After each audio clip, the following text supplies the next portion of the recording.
c'est démarré. Alors, bonjour tout le monde. Bienvenue à la séance ordinaire du comité administratif du 23 mars 2021. Aujourd'hui, une très belle journée de printemps. Les gens sont de bonne humeur, c'est le fun. On voit que ça change la température, puis ça va nous faire du bien à tous. Donc, bon matin tout le monde. L'ordre du jour, au point 1, la présence et la constatation du quorum. À toi, Frédéric. Oui, on a des administrateurs qui étaient présents avec nous lors de la séance de huis clos, mais qui ont dû quitter pour des urgences dans leurs deux entreprises. Donc, M. Poisson et M. Harold Poisson et M. Ghislain Noël nous ont quittés. Ils ont mentionné qu'ils pourraient revenir à tout moment, donc on va être vigilants s'ils reviennent. Et on avait M. Boucher qui avait déjà mentionné, lui, qui ne pouvait pas être présent aujourd'hui. Donc, ce qui fait que là, on a les 4 membres du CA qui sont avec nous. Je vais vous nommer, juste pour qu'on puisse vous identifier sur la bande sonore. Donc, j'y vais dans l'ordre que ça apparaît à mon écran. Monsieur André Bellavance. André Bellavance, présent. Monsieur David Vincent. David Vincent, présent. Madame Janine Moisan. Janine Moisan, présente. Monsieur Alain Saint-Pierre. Alain Saint-Pierre, présent. Donc, on constate qu'on a quorum, Frédéric? Oui, nous avons quorum. Parfait. Au point 2, l'adoption de l'ordre du jour, nous avons rajouté le point 4.3, l'approbation de la signature de l'avenant. Je ferai la lecture au complet lors de ce point-là. Au 8.2, une offre de partenariat financier. Donc, avec ces deux ajouts, si vous êtes d'accord, ça me prendrait un proposeur et un secondeur. André Bellavance propose, David Vincent seconde. Merci beaucoup. Au point 3, adoption du procès-verbal, naturellement pour ceux qui est de la séance ordinaire du comité administratif du 23 février. Pour ceux qui étaient présents, je pense qu'on était tous présents. Frédéric, moi je me trompe, donc s'il n'y a pas rien, David Vincent propose et un secondeur, s'il vous plaît. Janine Moisan. Merci beaucoup. André, merci à Janine. Au point 3, point 1, c'est fait, déjà rendu à l'administration générale qui va être fait par Mélanie. Le 4.1, la Société d'habitation du Québec, le transfert de la contribution à la gestion des programmes. À toi, Mélanie.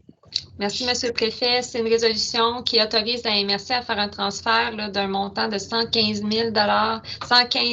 500 dans le compte de banque de la MRC représentant les montants qui ont été déposés par la Société d'habitation du Québec concernant les dossiers traités. Merci beaucoup. André Bellavance propose et David Vincent seconde. Merci. Au 4.2, équipement 4x4 dans le cadre du protocole local d'intervention d'urgence, le PLIU. Autorisation de signature. Mélanie? Merci, M. le Préfet. La résolution concerne effectivement les documents pour l'immatriculation de 2 véhicules utilitaires de côte à côte, de type côte à côte, de marque Honda Pioneer de 2019. Alors, en fait, en 2018, on avait désigné Mme Caroline Marchand comme signataire. Alors, il y a lieu de changer de signataire pour désigner le directeur général et secrétaire trésorier de la MRC, M. Frédéric Michaud, le directeur des finances, M. Jason Garner, et moi-même comme greffière de la MRC. Merci. David Vincent propose et un secondaire. Janine Moisan, seconde. Merci. Et 4.3, le point que nous avions rajouté, une approbation de signature de l'avenant à l'entente administrative sur la gestion du Fonds québécois d'initiative sociale dans le cadre des Alliances pour la solidarité. Mélanie? Merci, M. le Préfet. Oui, effectivement, on a signé une entente administrative pour la gestion du Fonds québécois d'initiative sociale, comme le titre l'indique, puisque la MRC est fiduciaire de ce fonds-là pour les Alliances pour la solidarité jusqu'en 2023. Le tout a été signé en octobre 2018. Puis, il y a lieu d'apporter une modification au contrat originaire. En fait, là, on vient ajouter une somme de 74 938,22 lors d'un prochain versement en 2021. Merci. Donc, ça me prendrait un proposeur et un secondaire. André Bellavance propose et un secondaire. David Vincent seconde. Merci. Au point 5, la gestion du territoire, le 5.1.1, l'application de la réglementation relative au déboisement et ses amendements pour l'article, le dossier 4220. Mélanie? Merci, Monsieur le Préfet. Alors, c'est une contravention qui a eu lieu à Sainte-Séraphine. On a reçu une proposition d'entente et évidemment, elle est classée confidentielle. La résolution vient accepter la proposition d'entente qui a été soumise aux membres du comité administratif. Donc, proposeur secondaire, André Bellavance propose et Janine Moisan appuie. Janine Moisan appuie. Merci. Au 5.1.2, une autre fois, l'application de la réglementation relative au déboisement et ses amendements. Cette fois-ci, c'est le dossier 3241. Mélanie? Merci, Monsieur le Préfet. Une contravention qui a eu lieu à Sainte-Séraphine également. On a reçu une proposition d'entente que les membres ont acceptée, mais sous réserve de l'acceptation d'une condition, le tout classé confidentiel. Parfait. Donc, un proposeur en secondaire. Janine Moisan propose. Janine Moisan propose et André Bellavance seconde. Merci. 5.1.3, cette fois-ci, c'est encore une fois dans la réglementation relative au déboisement, le dossier 3075. Merci, Monsieur le Préfet. Une contravention qui a eu lieu à Sainte-Séraphine, une proposition d'entente que les membres ont choisi d'accepter. Oui, c'est tout. Une acceptation de proposition. Parfait. On s'entend qu'on dit les grandes lignes parce que c'est des dossiers confidentiels qu'on va dire. André Bellavance propose, David Vincent seconde. Merci. Et finalement, au 5.1.4 dans la gestion du territoire, l'application, encore une fois, la règlement relatif au déboisement. Cette fois, c'est le dossier 3738. Oui, merci, Monsieur le Préfet. Une contravention qui a eu lieu à Tingwick, une proposition d'entente que les membres acceptent, mais sous réserve de l'acceptation d'une condition, le tout classé confidentiel. Merci, Mélanie. Proposeur secondaire. Janine Moisan propose. Janine Moisan propose et secondaire. David Vincent seconde. On serait rendu, merci Mélanie, on serait rendu maintenant au développement des communautés. Le 6.1, c'est Frédéric qui va prendre la relève. Pour la municipalité Amis des aînés, le MADA 2020-2022, un projet de promotion du service PER. Frédéric? Oui, je vous projette à l'écran la description du projet.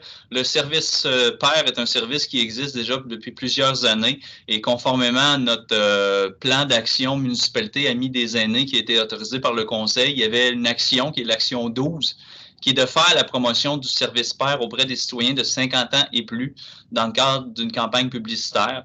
Donc, c'est un budget somme toute modeste de 750 $ qui vise à rééditer le dépliant de présentation du programme qui va être distribué par les travailleurs de milieu, les partenaires de la table de concertation des personnes aînées.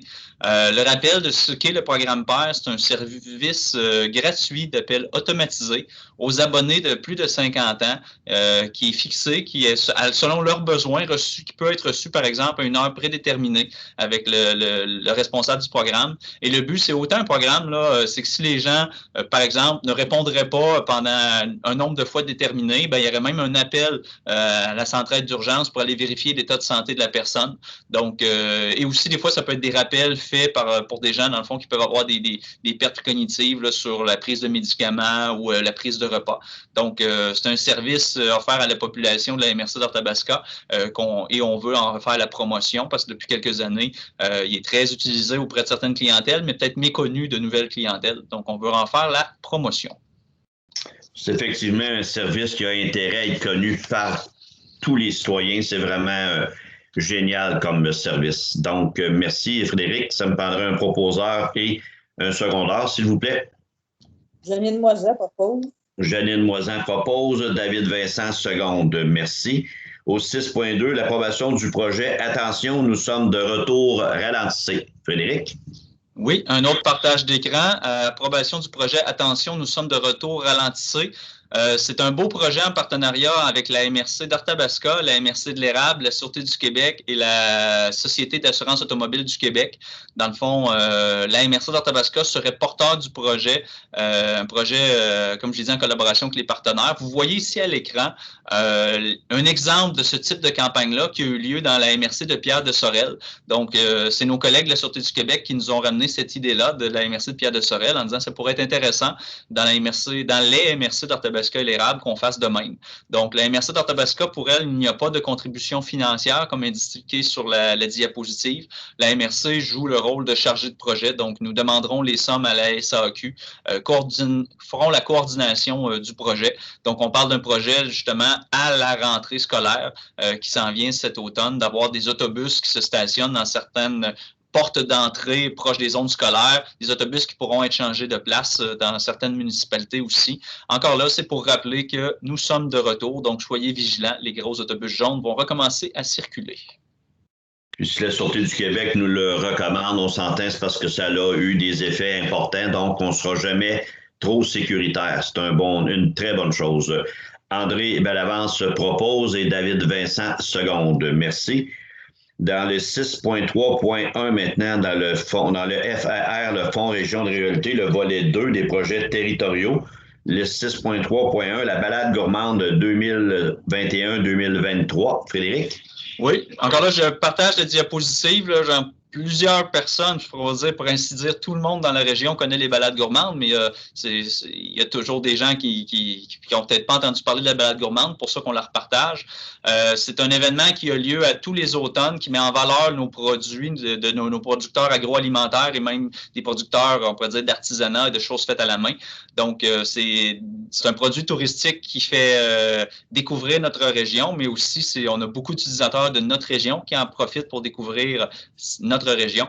Donc, la MRC est partenaire historique de la balade gourmande de Victoriaville et sa région. Et le partenariat financier arrivait à terme l'année dernière. Donc, la balade gourmande revient avec une demande de soutien auprès de la MRC d'Arthabasca. On voit les données des dernières années de la balade gourmande, là, le nombre de ventes, c'est vraiment un soutien. Il y a certains de nos producteurs agricoles, transformateurs, qui font une bonne partie de leur année financière en vente dans ces 2 fins de semaine-là. C'est une façon pour eux d'avoir accès directement aux acheteurs. La demande pour les prochaines années, on parle de 25 000 pour les années 21, 22 et 23, qui seraient prises à même l'enveloppe des projets territoriaux du FRR. Donc, tout ça vient aussi avec un échange de visibilité là, pour la MRC. Donc, merci, Frédéric. Oui, merci, Frédéric. Effectivement, comme tu dis, pas mal tout le monde, je crois qu'on connaît la balade et l'importance aussi pour notre région. Donc, c'est une recommandation que nous allons adresser au Conseil des maires du mois d'avril. C'est bien ça, Frédéric, si je ne me trompe pas? Les membres du CA sont d'accord, oui. Oui, ça me prendrait un proposeur et un secondaire. David Vincent propose. Janine Moisan. Janine Moisan, seconde. Merci. Et finalement, le 6.3.2, c'est le club de basketball Les Astéries. Astérix? Les Astéries? Oui. Il n'y a pas dit que ça a bien de l'allure. Astérie, l'approbation d'un projet de réalité virtuelle. Frédéric? Oui, encore là, je prends la peine de partager quelques diapos qui viennent expliquer le projet. Comme les gens pourront le lire à l'écran, le Club des Astéries a été fondé en 1982 et ils veulent incorporer de la réalité virtuelle dans le support pour les jeunes en temps de pandémie. Et même, je dirais, là, au-delà de la pandémie, on voit que les entraînements virtuels maintenant sont démocratisés de plus en plus. Au Québec, on a beaucoup de sports d'élite qui s'entraînent avec la réalité virtuelle qui vient compléter l'entraînement en salle ou sur piste pour améliorer des techniques. Donc, les Astéries veulent être un leader dans la région là, en développant des programmes d'apprentissage sportif en réalité virtuelle.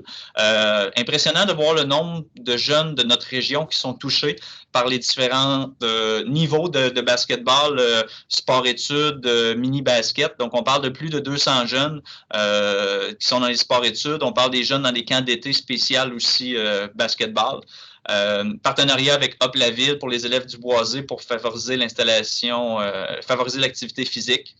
Description du projet, ben, comme je l'ai mentionné, c'est d'intégrer la réalité virtuelle aux entraînements pour améliorer les tactiques de jeu. Je sais que notre cégep de Victoriaville a aussi une équipe de e-sport. On voit que c'est en émergence, donc un peu partout. Donc là, on parle de l'amener au niveau secondaire. Donc, comme je le mentionnais, c'est une technologie qui est utilisée principalement à l'Institut national du sport de Montréal pour les athlètes olympiques, qu'on va rendre, si les membres du CA et les membres du conseil acceptent, qu'on va aider à rendre disponible pour les jeunes de notre région. Et ce qui est intéressant aussi dans le projet, c'est qu'il y a une capacité de transfert.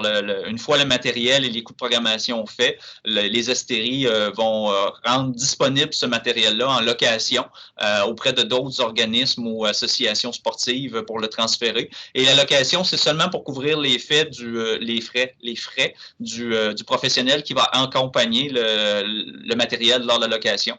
Donc, vous voyez, c'est un budget total de quand même 32 160 $ et avec une demande de 5 000 $ au FRR. Donc, si les membres du conseil d'administration sont d'accord, comme on en a discuté tout à l'heure, ce serait pour une recommandation au conseil du 7 avril. Un autre beau projet pour nos jeunes. Qui propose, si vous êtes d'accord, et seconde? Un proposeur? Janine Moisan propose. André Bellavance propose et Janine Moisan seconde. Merci. Et finalement, le 6.4, Frédéric, politique jeunesse de la MRC d'Arthabasca, la création d'un comité de suivi. Oui, effectivement, la MRC d'Arthabasca a adopté une politique jeunesse en novembre 2020 et il y aurait lieu de créer un comité pour s'assurer d'en suivre son évolution. Donc, puis son évolution et son évaluation à terme. La proposition de formation du comité, là, on parle ici d'une recommandation au conseil de la MRC du 7 avril. Ce serait de former un comité qui serait formé de l'élu responsable, de l'agent de développement des communautés qui est responsable du dossier jeunesse, d'un jeune de la MRC et de 3 représentants d'organismes jeunesse. Donc, on parle de la table de concertation jeunesse, des maisons des jeunes et le partenaire 12-18. Puis, pour ce qui est du jeune de la MRC, ce qu'on souhaiterait, c'est que ce soit un jeune membre du comité jeunesse, du conseil jeunesse de la MRC, si les jeunes en manifestent un intérêt. Merci. Donc, pour une recommandation au conseil de la MRC, un proposeur et un secondaire, s'il vous plaît. David Vincent propose et un secondaire. Janine Moisan appuie. Janine appuie. Janine Moisan appuie. Merci. On s'est rendu au point des ressources humaines, Frédéric. Le 7.1, technicien en évaluation, une confirmation d'embauche. Oui, suite à un départ dans l'équipe d'évaluation en début d'année, on a procédé à un affichage de poste pour combler le poste vacant. Donc, on a M. Grégory Hébert-Janel, les noms, puis moi, là, j'ai de la misère. Monsieur Grégory est rentré avec nous le 22 mars, donc lundi dernier. Donc, ce sera une résolution pour confirmer son entrée en poste à la MRC d'Arthabasca. Alors, bienvenue parmi nous. Et si vous êtes d'accord, ben, vous êtes d'accord. On est d'accord. Ça prend un proposeur et un secondaire. Janine Moisan propose. Janine Moisan propose et un secondaire, s'il vous plaît. André Bellavance, seconde. Merci. Une autre confirmation d'embauche, cette fois-ci au 7.2 au poste d'aménagiste. Frédéric? Oui, ça, c'était un nouveau poste qui a été convenu lors de l'adoption du budget 2021 par le Conseil, devant le grand dynamisme de nos municipalités et de nos citoyens. Dans le fond, beaucoup de demandes de rénovation, construction, projets d'agrandissement, nouvelles résidences sur le territoire de la MRC d'Arthabasca. Ça fait qu'il y a quand même beaucoup de municipalités qui veulent ajuster leur règlement pour s'assurer de permettre les projets conformément aux règles municipales, en adaptant les règles pour permettre la création de nouveaux projets. Et ça demande beaucoup de services d'accompagnement au niveau de la MRC pour accompagner les municipalités dans leurs modifications réglementaires et aussi tout ce qu'on appelle le processus de conformité au schéma. Donc, le gouvernement veut s'assurer que quand il se construit quelque chose, ça soit en conformité avec les lois et règlements provinciaux. Donc, la MRC a un schéma d'aménagement pour s'assurer de tout ça. Donc, devant le surplus de travail qu'il y avait dans le département d'aménagement depuis quelques années, le Conseil a consenti d'ouvrir un deuxième poste d'aménagiste et c'est Mme Fantine Chéné qui, à suite aux appels de candidature, a retenu le choix du comité de sélection. Alors également, bienvenue parmi nous et un proposeur secondaire, s'il vous plaît. David Vincent propose et un secondaire. Janine Moisan, seconde. Janine Moisan, seconde. Merci beaucoup. 7.3. Et oui, c'est le dernier conseil administratif ce matin de notre Mélanie qui fait un travail excellent. On te souhaite tous et chacun, on l'a fait tantôt en huis clos, là, mais on te souhaite, Mélanie, une belle maternité. On va te souhaiter, ta famille s'agrandit, on va souhaiter que du bon, que tout aille bien. Puis on a déjà hâte de te revoir, mais prends le temps de faire les choses correctement. Puis sois sûr que je vais te refaire un autre petit clin d'œil au conseil de la MRC. Mais sincèrement, on apprécie énormément le travail que tu fais pour nous. Merci beaucoup au nom du conseil administratif et également du conseil de la MRC. Merci beaucoup, Mélanie. Merci, M. le préfet. Merci. Donc, le 7.3, c'est pour un remplacement d'un congé de maternité pour une autre confirmation d'embauche, Frédéric. Oui, la confirmation, ben, vous l'avez bien fait. Là, Madame Mélanie Lebrun-Boivin nous quitte pour un congé de maternité à la fin du mois d'avril. Donc, on a procédé. Mélanie nous a avisé dès que possible de sa maternité. Donc, on a pu préparer les appels de candidature. On a retenu Madame Pascale Audrey-Provencher. Et le fait d'avoir un petit peu d'avance, c'est une très bonne nouvelle. C'est que ça va permettre à Maître Provencher et Maître Boivin de travailler un peu ensemble avant le départ de Maître Boivin. Parce que le nombre de dossiers que Mélanie travaille, qui sont très variés, qui ont beaucoup de subtilités juridiques. Donc, d'avoir quelques jours de transition entre les deux personnes sera bien apprécié. Et à ce titre, le Conseil aura l'occasion de voir Mme Pascale Audrey-Provencher lors du Conseil du 7 avril. Elle sera là en entrée progressive, justement. Donc, ça prend une résolution pour confirmer son entrée en poste. Et également, bienvenue. André Bellavance propose et un secondaire, Janine Moisan, seconde. Merci. Au 7.4, inspectrice régionale en bâtiment et en environnement, une confirmation d'embauche et fin de la période de probation. Frédéric? Oui, effectivement, on est en fin de période de probation. Pour ce poste-là, on avait justement une dame dans le département d'inspection qui nous a quittés pour un autre emploi. Et dans le même département, nous avions Amélie Lacroix qui remplaçait un congé maternité pour une autre inspectrice. Donc, Amélie Lacroix, quand le poste à temps plein s'est libéré, nous étions très contents qu'elle applique sur le poste à temps plein. C'est une ressource qualifiée, compétente et autant appréciée des municipalités qu'elle dessert que de ses collègues. Donc, on serait content aujourd'hui de confirmer son embauche à titre d'inspectrice permanente et aussi, en même temps, mettre fin à sa période de probation qu'elle aura fait pendant le congé de maternité. Ben, bravo. Alors, un proposeur secondaire, s'il vous plaît. Janine Moisan propose. Janine Moisan propose. David Vincent, seconde. Merci. Au 7.5, une autre fin de période de probation pour un aménagiste. Frédéric? Oui, on a M. Jérôme Simard qui est venu se joindre à l'équipe de la MRC à la fin de l'été dernier. Jérôme a été bien apprécié dans son travail, dans son attitude, sa façon d'expliquer et de résumer les dossiers, parce que travailler dans l'aménagement urbaniste, c'est des concepts qui sont parfois complexes et une belle facilité de transmettre l'information et de la rendre accessible à tous. Donc, M. Simard est avec nous depuis l'automne dernier. Donc, on arrive à la fin de sa période de probation, ce qu'on vous recommande chaleureusement. Alors, bravo Jérôme. Si vous êtes d'accord, David Vincent propose et un secondaire, André Bellavance, seconde. Merci beaucoup. Le 7.6, inspectrice régionale en bâtiment et en environnement, une entente avec le syndicat, autorisation de signature. Frédéric. Oui, dans un dossier d'une autre personne dans le service d'inspection régionale en bâtiment, on s'est entendu avec le syndicat pour prolonger de quelques mois la période de probation, le temps de s'assurer que la personne répond bien à nos besoins dans les différentes municipalités. C'est que la personne a dû s'absenter à quelques reprises pour des raisons personnelles, fait qu'on veut s'assurer d'avoir le temps de bien évaluer et s'assurer que cette personne-là, c'est un emploi qui lui convient et que nous, on est satisfait. Donc, c'est pour autoriser une prolongation de 3 mois. Donc, si vous êtes d'accord, ça me prendrait un proposeur et un secondaire. Janine Moisan propose. Janine Moisan propose. Et qui seconde? David Vincent seconde. Merci. On serait maintenant rendu aux 2 derniers points de notre ordre du jour, la correspondance, le 8.1. Donation au Centre de prévention suicide Arthabasca-Érable. On sait comment que c'est déjà peu importe les années, comment que la prévention suicide, le travail qu'ils font. Puis en temps de pandémie, bien, il s'agit d'écouter ce qui se passe un peu partout. Puis j'ai bien peur que les statistiques soient à la hausse. Donc, encore une raison de plus cette année de contribuer. Donc, Frédéric, je te laisse la parole. Oui, le Centre de prévention suicide, pour tenir compte du contexte actuel, ne souhaite pas organiser d'événements.